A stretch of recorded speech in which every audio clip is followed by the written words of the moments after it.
if your lifestyle is also synonymous with your income bracket, then you're rich and broke. And that's why I always say that making more money don't fix money problems. Yeah. Like it has to be a change behavior. There has to be a tweak in your lifestyle to where you can start to lower your monthly expenditure so that then you do have more discretionary income for discretionary spending and investing. And then you start to actually create something that's starting to serve you versus you serve it, because essentially we make more money to be slaves to the bills that we've Oh, acquired. something I have learned over the years, whether I was 20, 30, 40, and yes, even 50, is a lot of people are interested in getting rich. Some talk about getting wealthy. I want to talk with the one and only Brian Adamson, who has earned both. Yes, I consider him rich and wealthy. I believe there is a difference. But let's talk about how you can get rich in 2024 or get wealthy. Brian, how you doing, man? I'm good, Mike. Good to be back, man. Absolutely, absolutely. Hey, real quick question. If I was to differentiate rich and wealthy, A, do you see them as the same thing? And B, if they're different, how so? I think they're different. I think I think rich is just making a certain amount of income, right? I think once you kind of cross that threshold of making, multiple six figures, you could probably be in that rich conversation. Mhm. Um, I think wealthy is more synonymous with quality of life and time freedom. I think the day that your assets cover your liabilities, you're on that wealth journey, because at that point, now you have back control over your time. To me, that's what true wealth looks like, is having the time freedom. All because you're rich don't mean that you got time freedom. And yeah, yeah. Does that help? Yeah, no, first and foremost, I agree 100%. I've been lucky enough to work in tech. I've been lucky enough now to work with people trying to get on this journey, and I clearly see a difference. In fact, uh, the IRS or the SEC, I guess the SEC actually has something they call accredited investors. Hmm. And accredited investors is kind of my best example of trying to use the system to define rich and wealthy. An accredited investor, I believe, has one of two categories. One, you can have a net worth X your primary residence of seven figures, or you as a single individual could have a W 2 in any tax year of 200 grand, or as a couple, I believe it is 300 grand. Hmm. So again, I think you're right. The SEC looks at you as rich because you make a certain amount of money, which I think is asinine. If you follow me on Twitter, I posted or retweeted, I guess, a couple who made 500 grand a year. Undoubtedly rich, undoubtedly. Hmm. But when they listed all of their expenses, Brian, it's embarrassing. They had $7,000 of disposable income. Mm. Dude, when you break that down across two Wow. people, they're Wow. making a buck 75 an hour in discretionary income. That is not wealthy. Yeah. That is not well. When you are living that close to the bone, that's not good. That's not Yeah. good. What do you think? Yeah. 100%. I mean, I've been rich and broke. You, Thank you you. you know what I mean? Like, because if to your point, like if your lifestyle is also synonymous with your income bracket, then you're rich and broke. And that's why I always say that making more money don't fix money problems. Yeah. Like it has to be a change behavior. There has to be a tweak in your lifestyle to where you can start to lower your monthly expenditure so that then you do have more discretionary income for discretionary spending and investing. And then you start to actually create something that's starting to serve you versus you serve it, because essentially we make more money to be slaves to the bills that we've Oh, acquired. yeah. And again, I've been very upfront with folks. I was on that rat race my entire 20s, right? I was making more money, spending more money. And as the income goes up, the bills go up, the wheel just gets bigger. And if you've For ever seen sure. how a rat wheel works, the bigger the wheel, the harder your energy, right? You have to keep it going. And, you go to one recession and there's a lot of people that get, kicked off the hamster wheel and they're financially ruined. I have worked with many people that made seven figures in a single calendar year because we were sales reps and you got the big deal, you got the accelerator, whatever it is, and they can't repeat that the next year. And greater than 50% of the people that I saw make seven figures get the big award on stage were bankrupt within 24 months. Like Wow. bankrupt, Wow. because Wow. they inflate their lifestyle to that Yeah. once in a lifetime number. And it's sad, but it happens at all different income thresholds. You get on this wheel, you flex a little bit, you get the lifestyle, you get kicked off for whatever reason, and you're bankrupt. You're broke. It's not good. 100%. 100%. Which, I mean, just illustrates the point that being rich, being wealthy, or being middle class or poor, it all starts with your mindset, right? Because the poor believe that the purpose of money is to go to work and pay bills, Yeah. right? They kind of figured out this is all life is going to be. I'm just going to work this dead end thing and I'm going to have, this meager life that I'm going to have. They've kind of accepted that. Go to work, pay bills. The middle class believe the purpose of money is to go to work, to pay bills, but then also have enough credit worthiness to buy things in advance of affording them, Yeah. right? And then you have the other side of the middle class that believe that being debt free is financially free, right? Being debt free is a catalyst to becoming financially free, but it's not the thing that makes you By financially itself. free, Yeah. right? Yeah. And then the rich and the wealthy understand that the only purpose of money is to make money and use that money for investments and use those investments to pay for lifestyle. Like that's what the rich and the wealthy subscribe to. And so I think once you can identify where you're at and have an honest conversation with yourself, like where are you at? Because you have to first define where you're at in order to go where it is that you want to go next. And many of you, again, many people just think that money is their problem. It's like money is not your problem. It's your philosophy, your ideology, your beliefs about money that's causing you to behave in such a way with the money that you have. And if you get more of it, you're just going to do more of how you've been doing it. And so you have to first understand, are you poor, middle class, or rich from a mindset perspective, not necessarily what's in the bank account. And then figure out, okay, well, do you want to subscribe to the rich and the wealthy? And if you do, your life is going to have to make some drastic changes to get there. Yeah. Let me throw this at you. I Mm-hmm. believe that you can be wealthy Mm-hmm. making 50 grand a year. 1,000%. People don't get it. One People don't thousand get it. percent, Mike. 1,000%. When you read the book Millionaire Next Door, that's very eye-opening. When you look at the people who've made 40, 50, 60, 70, $80,000 and that are far, there you go, and that are far more wealthy than those who make upwards of $500,000 a year. It'll blow your mind is how these people, not because they've contracted their way to wealth, they just never let their lifestyle ever get out of hand to begin with. And so they've been able to incrementally build wealth and making 50, 60, 70 grand a year. I want people to hear this again. You can be wealthy. You may not be called rich. Who cares? We all want to be, you should want to be wealthy. You can be wealthy making 50 grand a year. There's only a couple of choices you have to make, but you can do it. Everybody can do 50 on 50. And then here's the real power. So if we both agree 1000%, you could be wealthy on 50 grand a year. Here's the Mhm. next just total mind twist. You know how many ways you can make 50 grand a year today, whether you work for the man or work for yourself? Yeah, I mean, it's for, freaking unlimited.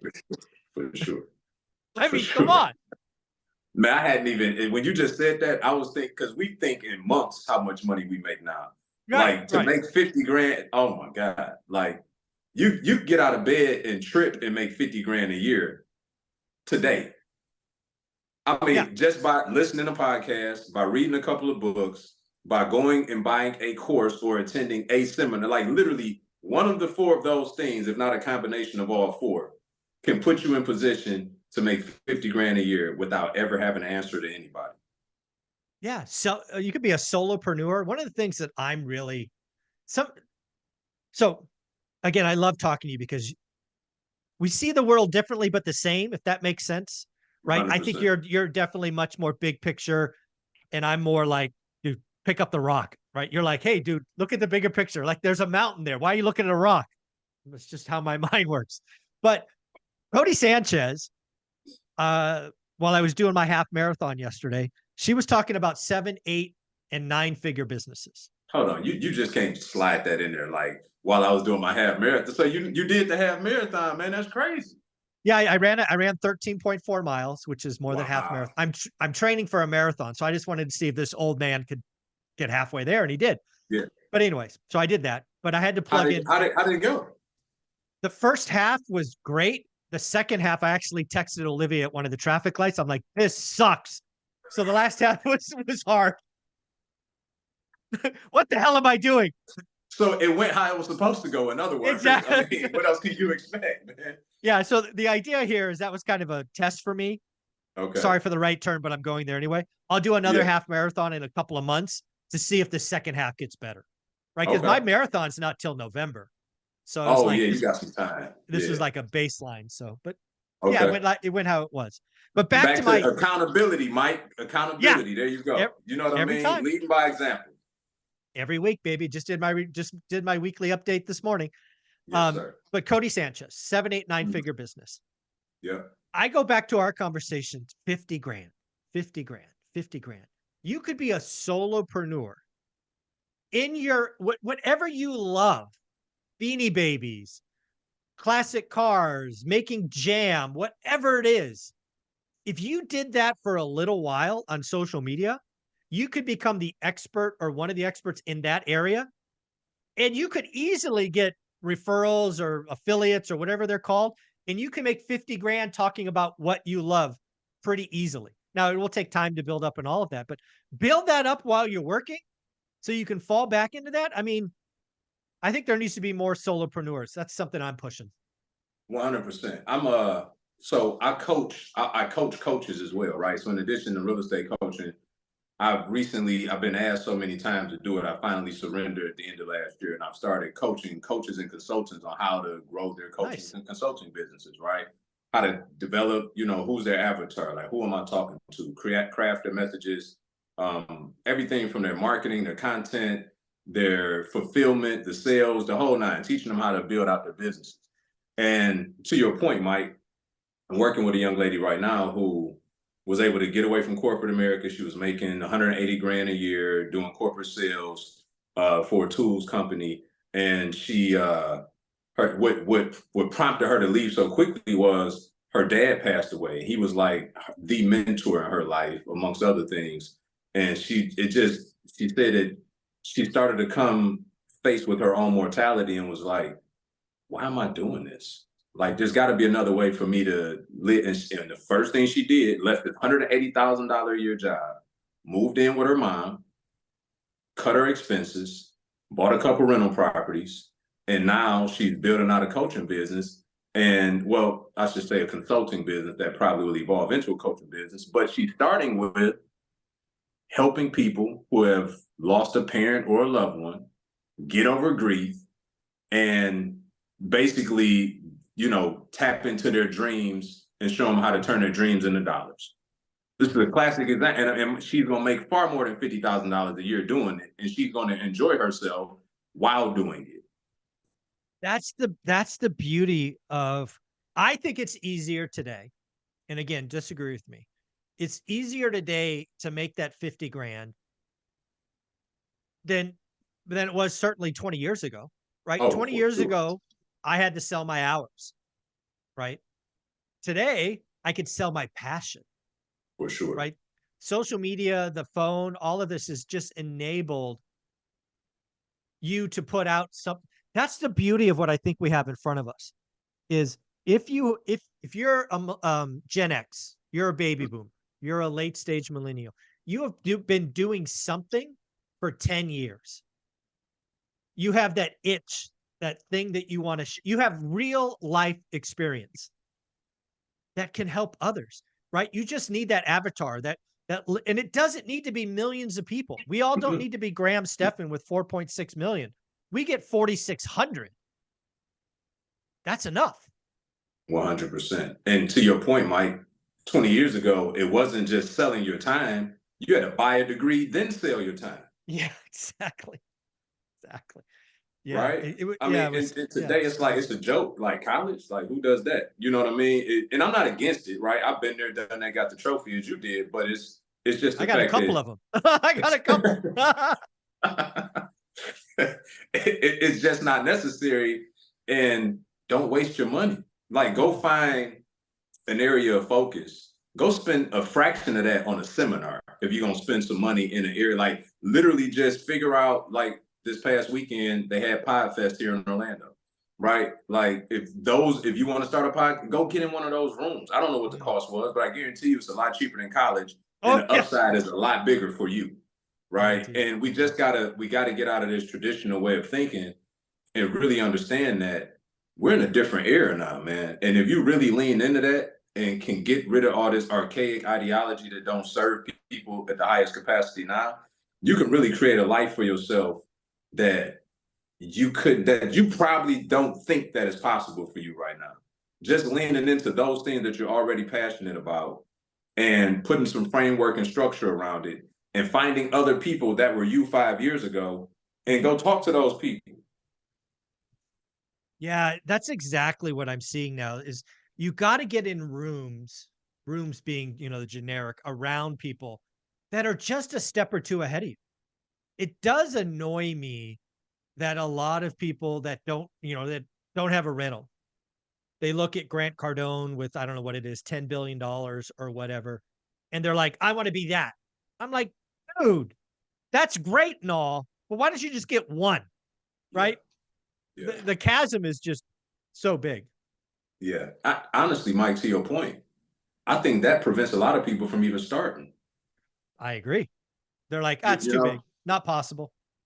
absolutely, absolutely. Or thinking that because what you tune into, you turn into. So if they aren't exposed to the normal rooms, I would say, and the only thing that they're privy to is the likes of a Grant or one of these other big boys or girls, Mhm. then you almost think that whatever it is that they're doing, you never will qualify to do it. And so to your Right. point, you do have to get in rooms around other people so that you can see the parity amongst the room. Because every time you go into those rooms, Mike, as you know, like there's a couple that top 1 to 10%, but then Mhm. there's a lot of parity amongst everyone else. And as you talk to them, you figure out that people are all in unique starting points or in unique places in their business, and then it started to normalize to you. Oh, this actually is attainable.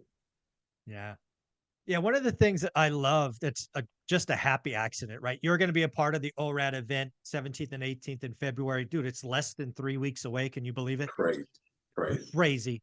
Um, but there's gonna be a room of, roughly 350 people all going the same direction. Now, they may have different numbers on the scoreboard, but I guarantee you, everybody in that room is going one direction.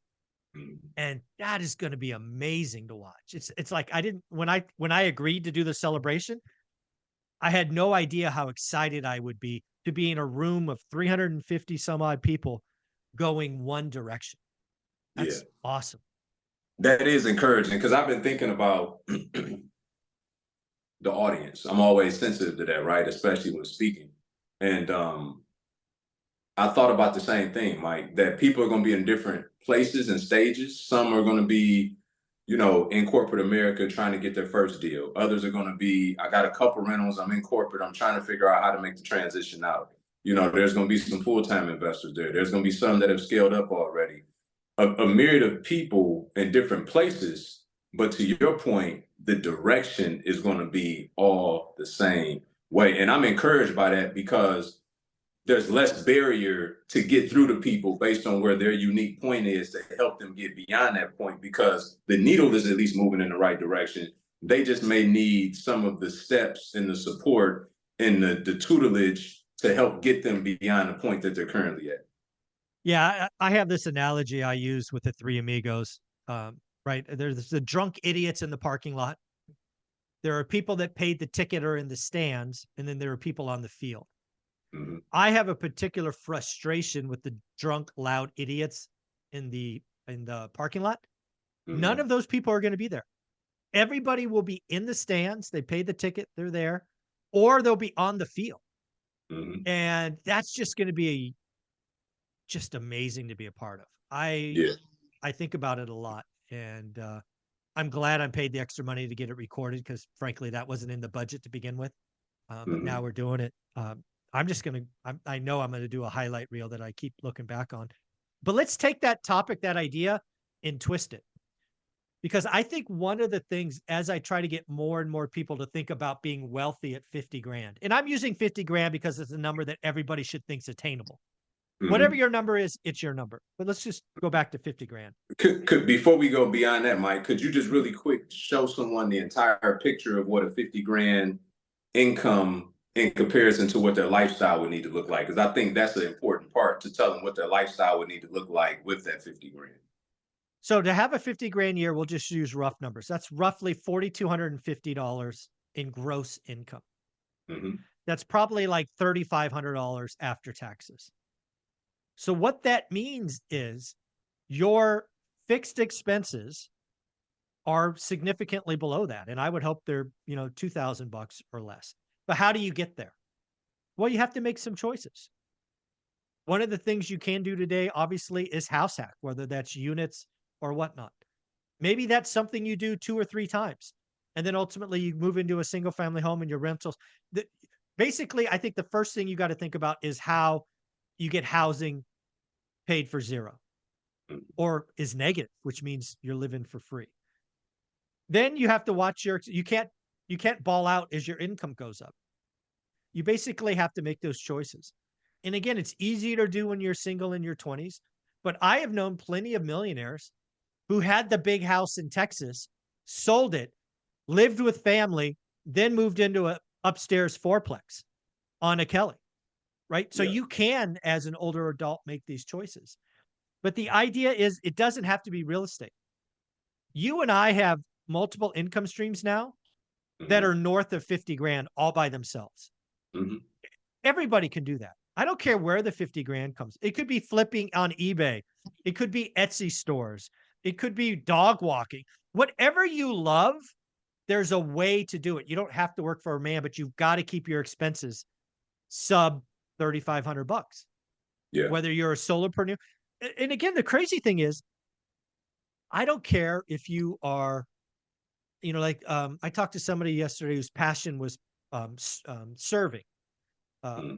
I'll call it, like being a priest or whatever it is, right? They don't Hmm. make a lot of money. Hmm.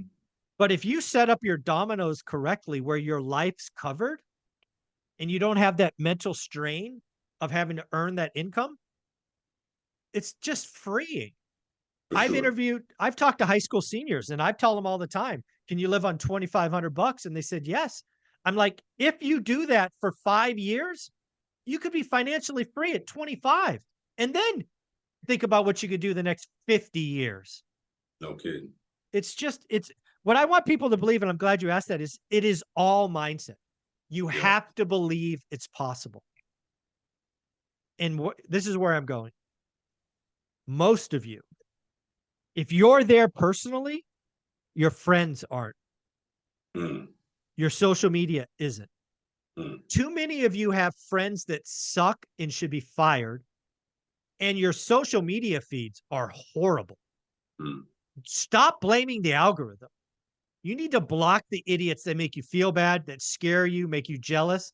If your social media feed isn't 100% positive, I don't know what you're doing. This device has the ability to crush your dreams or make them reality. And you got to own your stuff. You got to own the decisions. What do you think of all that? Man, let me pass the collection plate, man. I didn't know you was gonna preach a sermon today, Mike. That was it. Yeah, like yeah, that's what I think. Yeah, I agree, like emphatically because we should control that device. It shouldn't control us. And the unfortunate news for some of you is that it's going to take some courage, and it's crazy for me to say this out loud, right? But it's the sheer fact that it will take some courage for you to be bold enough to unfollow and unsubscribe to people whether they know it or not, that aren't feeding the narrative and making you feel terrible every time you see their stuff. And I say that it sounds crazy to say it because we live in a day and age to where that's considered courage. But for some people, they really are petrified with the idea of what would so and so think if they see that I unfollowed them. What was right? And it's like that's why I'm very intentional about saying it will take some courage, but it takes for you to care more about your life and what it is that you've been purposed and called to do than anything else. And until you reach that level of conviction, I think you're always going to stay lukewarm and your results in life are going to be as such. Like until you reach a level of conviction where it's like, I'm not failing for no reason other than those things that I need to learn from. Meaning I'm not letting any other external factor be the determining factor on whether or not I'm successful in life.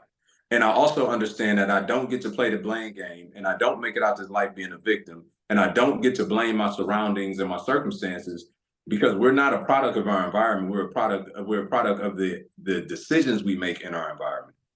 And so we got to make the right decisions. We got to be fully convicted that, yeah, it may feel weird to go against the grain, but guess what? There's a reason why there's 99% and there's 1%.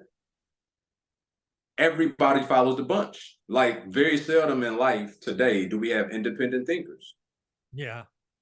And unless or until you choose to be one, Mike, your life is going to suck because you're always going to be subscribing to somebody else's life and not the one that you really want for yourself. Yeah. There's a lot. I don't know what to tell you. I mean, many of you have to fire your friends. I mean, it's so obvious to me. You know, if you want to do, like, let's talk about the average American. Mm-hmm. They're fat and they're broke. Mm-hmm. If you want to do what everybody else is doing, do what everybody else does.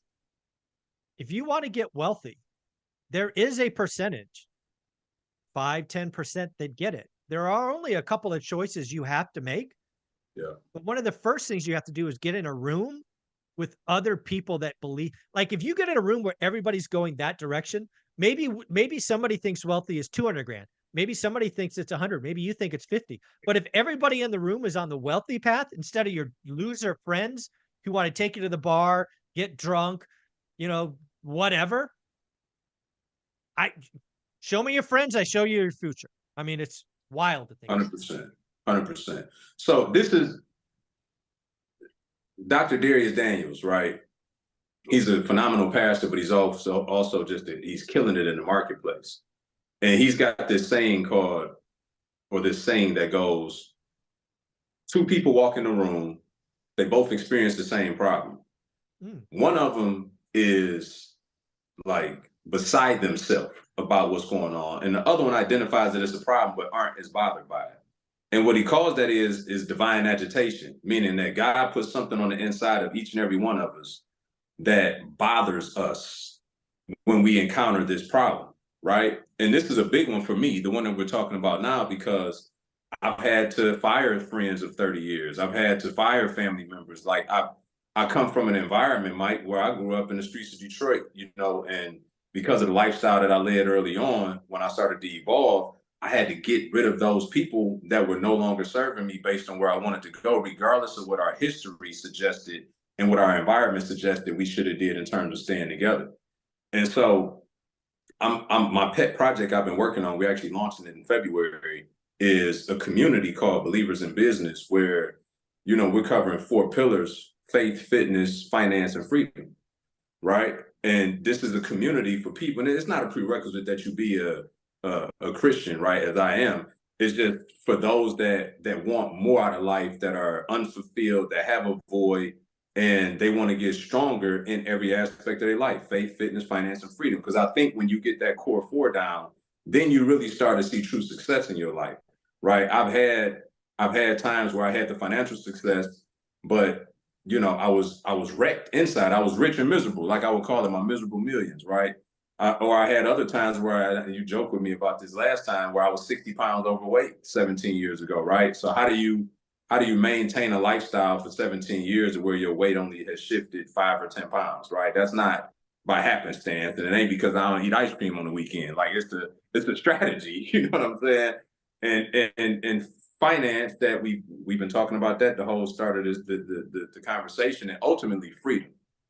Yeah. And in that freedom bucket, I'm talking about freedom from substance abuse and strongholds, right? We call it getting lit. It's really like myself, until I stopped drinking 5 years ago, I would say I was a functioning alcoholic, right? It became a part of networking and everything else that I did. And while it's normalized in society, if you don't have your arms around it, it could really become an issue for you and impact every other aspect of your life. Some people, got issues with gluttony. Others have issues with toxic relationships that they just don't know how to get away from. Other bad habits, consumerism. So we're really trying to holistically help people this year, having a community environment where you can get open, honest, and transparent and start working through these issues so that you can have, because part of the problem is, Mike, just like with a Hmm. child trying to stick their toy in the socket, and you like, no, no, no. Well, what works more effectively than tell them no is do this instead. So when you tell people you need to break free from this environment, for most they default into thinking, but then what do I have? hmm. So I'm creating an environment that would then give them something that they will have, so that they don't feel like they're just all alone on the island. Yeah. I think one of the first steps, if we kind of try to break this down into some key steps, or somebody that wants to get wealthy, in Mm-hmm. 2024, is you have to really audit your network, both physical kind of your relationships, but also social media. And whether we like it or not, doom sells, right? Doom is a trigger. It's fear based. You know, way back to our historic brains, we're wired to fear is more prevalent than feeling good. It's how we stayed Mm-hmm. alive. Mm-hmm. But we need to realize that most fear is not there to serve us. Most people who create fear and doom are doing it for self-service. Mm-hmm. And we happen to operate in YouTube, where some of the biggest doomers make almost 100 grand a year producing the same garbage day in and day out. And they have a loyal following. I keep telling people, you need to stop watching that stuff. It's not helping you. You're only helping them. But that goes for really anything. I think the first thing you have to do is you have to believe in yourself and cut out that negative influence. Because if you believe in yourself, Brian, but you watch this doom, my guess is you go nowhere.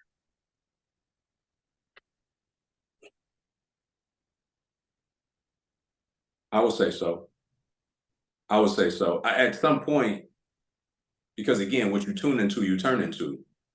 At some point, you're going to believe them more than you do in yourself. And the reason is, for most people, you still have such a shallow level of understanding the thing that you're attempting to do, Mhm. that if you consume too much of that, it completely cannibalizes the little bit that you have. And over time, it will overtake it to where you just paralyzed and not do anything because you're subscribing to all of these. And we talk to a Mike every day. It almost, like, I admittedly, it pissed me off. Like, I have to take a step back when I talk to the people that I know have been consuming that stuff, Oh yeah. because I hate. I'm at a place, Mike. I mean, God been working on my patience, man. But my patience for certain things is just so slim, Yeah. because I get tired of fighting people to help them.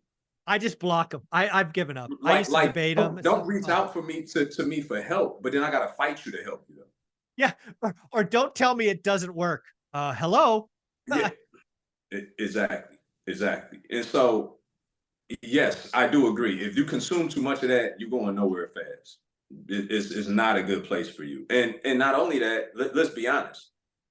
For most people, the only reason why they're consuming that is because it gives you an excuse not to do the thing that you need to do anyway.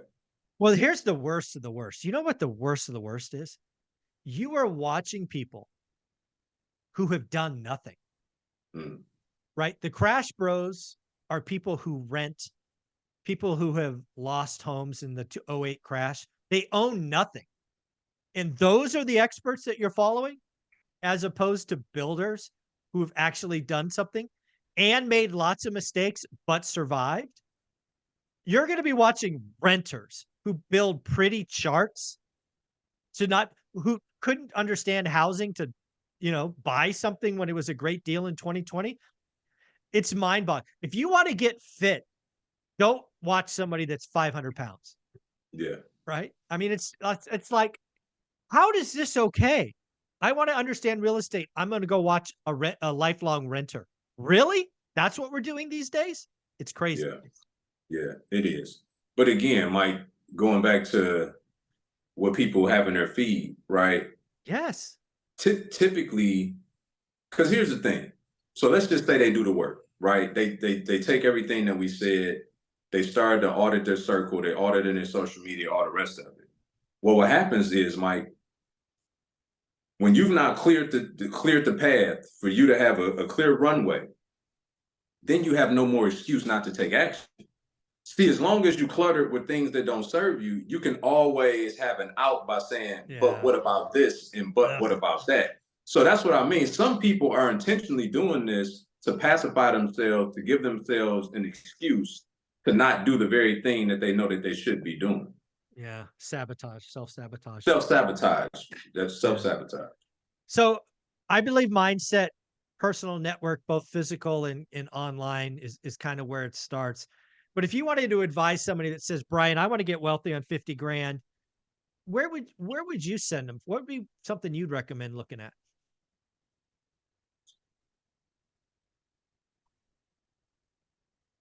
It wouldn't be real estate first. I agree. Um, which is crazy coming from me and you, right? Yeah, Like, but exactly. I know the viewers are like, hold on, wait, what are What we they just watching say? right now, right? But I would start with, to your point, 10 years qualified you as an expert, right? Doing something.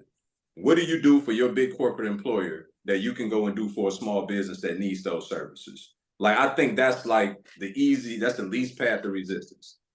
Then after that, I would say, what are you passionate about? What are some unique life experiences that you've been able to overcome or do really well that you know other people could also use that help, I right? agree. I agree.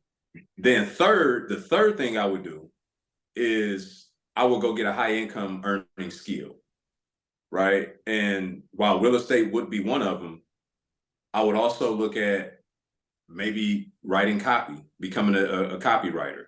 That's something that you can do in batches and tranches and still have a lot of time and quality of life in between. But as a high income, I mean, people pay $3,600, $5,000 for a batch of emails like that. Just imagine you do 10 of those in a year, that's 50 grand.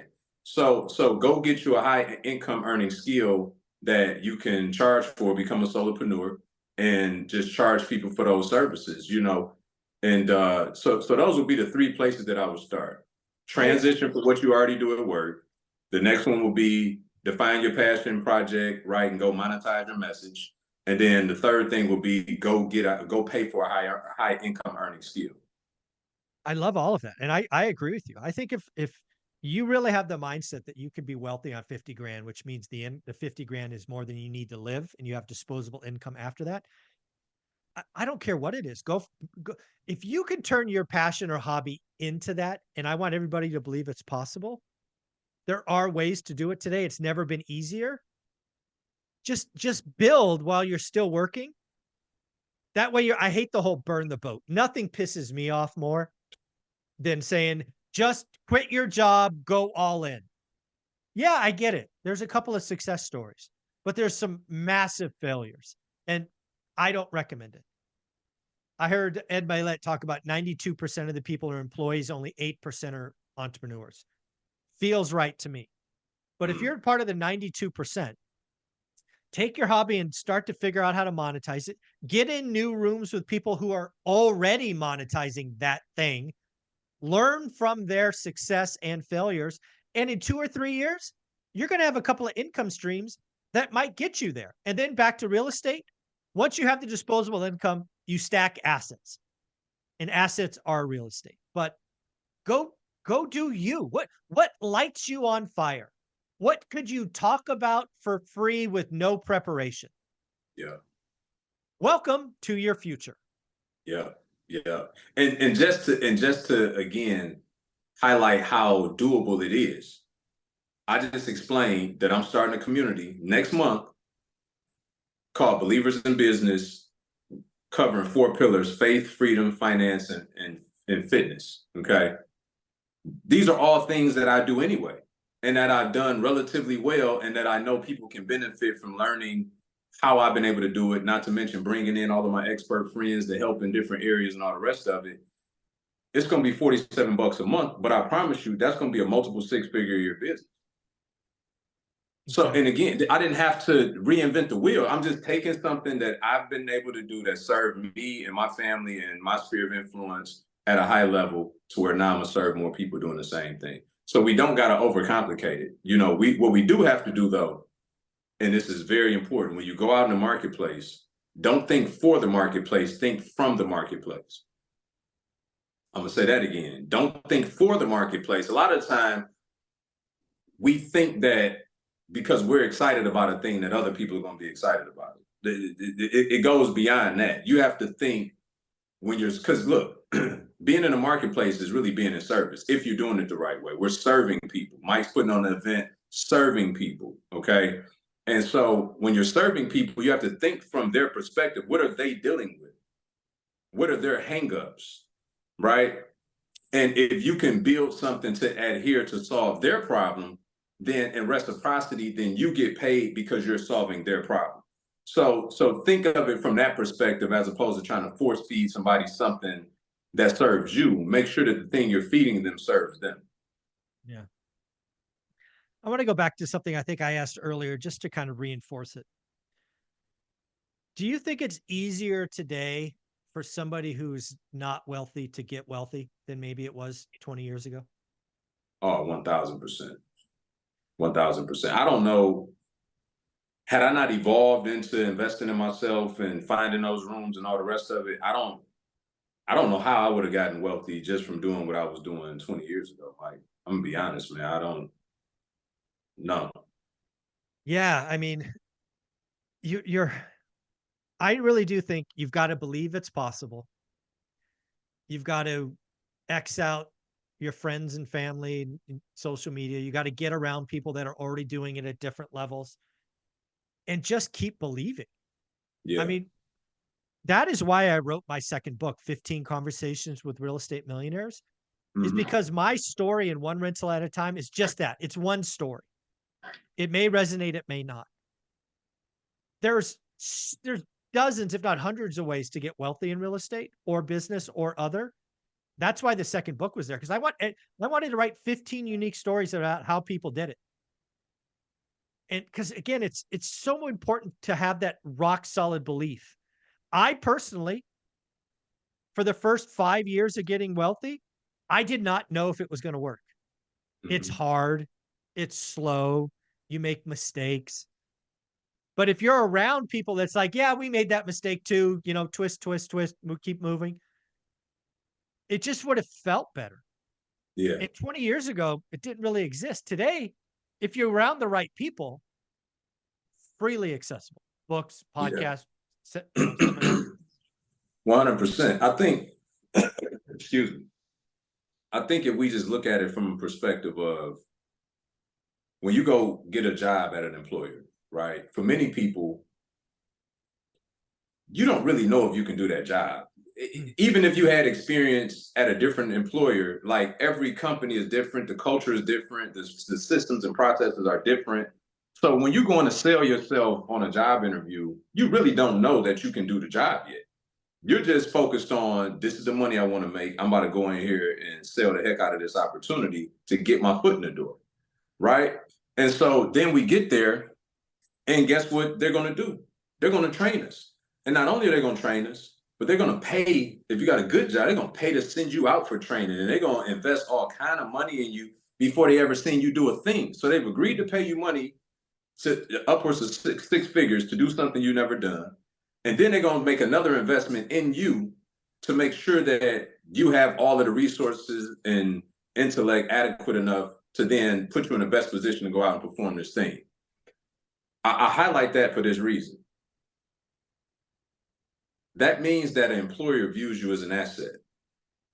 The problem is, at some point long ago, you stopped viewing yourself as an asset.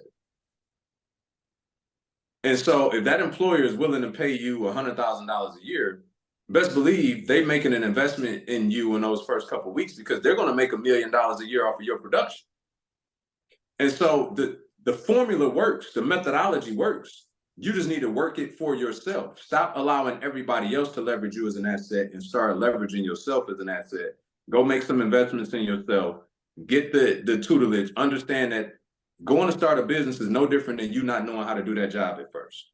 You got to go get around other people that are resourceful, that can help you to understand the things that you need to do to go to build it. This has been a lot of fun, folks. Again, believe in yourself, believe it's possible. Again, there's a difference between rich and wealthy. I want you to be wealthy, not only in finance, but in health, in faith, in freedom, all of those things. Brian, where can people check you out?